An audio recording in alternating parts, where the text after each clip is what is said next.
కరీంనగర్ కలెక్టరేట్లో సమావేశం రసాభాసగా మారింది. మంత్రులు ఉత్తమ్, పొన్నం ప్రభాకర్ సమక్షంలో ఎమ్మెల్యేలు వాగ్వాదానికి దిగారు. ఎమ్మెల్యేలు సంజయ్, కౌశిక్ రెడ్డి మధ్య గొడవ జరిగింది. సంజయ్, కౌశిక్ రెడ్డి పరస్పరం తోసుకున్నారు. ఎమ్మెల్యే సంజయ్ను ఏ పార్టీ అని కౌశిక్ రెడ్డి నిలదీయడంతో వాగ్వాదం చోటు చేసుకుంది. దీంతో పోలీసులు కౌశిక్ రెడ్డిని బలవంతంగా అక్కడి నుంచి బయటకు తీసుకెళ్లారు.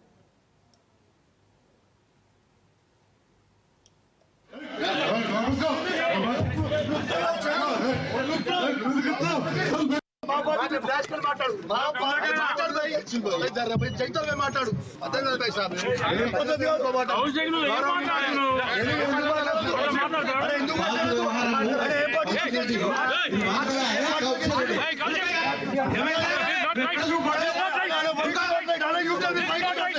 You tell me why it's not right.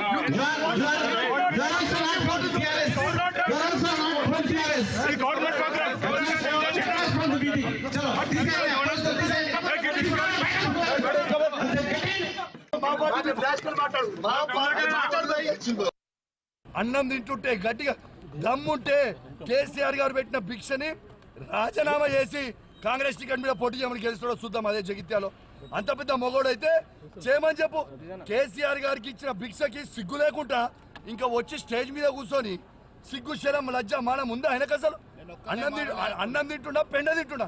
ఆయన ఒక్కనే కాదు, ఉన్న 10 మంది ఎమ్మెల్యేలు కూడా రాబోయే కాలంలో ఎక్కడ కూడా తిరగనీయం, ఇదే విధంగా అడ్డుకుంటాం. నీకు దమ్ముంటే వాళ్ళు మొగోళ్ళే అయితే వాళ్ళని రాజీనామా చేయమని చెప్పు. కేసీఆర్ గారు పెట్టిన భిక్ష అది, రాజీనామా చేయమని.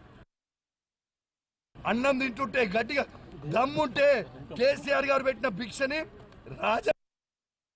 ఎట్లా బయట పట్టుకొని నూకేస్తున్నారో ఒక్కసారి మీ అందరు కూడా చూడండి విజ్ఞప్తి చేస్తాం. ఒక దొంగ అయినా జగిత్యాల ఎమ్మెల్యే డాక్టర్ సంజయ్ ఎట్లయితే అమ్ముడు పోయినో, సిగ్గులేనోడు అమ్ముడు పోయినోడు, ఎట్లా అమ్ముడు పోయినోడు అని మేము అడిగితే మైకిచ్చుకొని నువ్వు ఏ పార్టీ అంటే కాంగ్రెస్ పార్టీ అంటూ.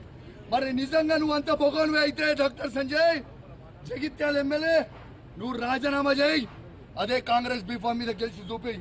కేసీఆర్ గారు పెట్టిన భిక్ష నువ్వు ఎమ్మెల్యేగా ఉండి నీతోని కేసీఆర్ గారిని నువ్వు విమర్శిస్తూ ఉంటే, మీరు నోటికి వచ్చినట్టు మాట్లాడుతూ ఉంటే మేము చూసుకుంటా ఊకోవాలా అని మేము అడుగుతా ఉన్నాం. ఖచ్చితంగా నిలదీస్తాం, అడుగడుగున అడ్డుకుంటాం. ఖచ్చితంగా ఇచ్చిపెట్టే ప్రసక్తే లేదు.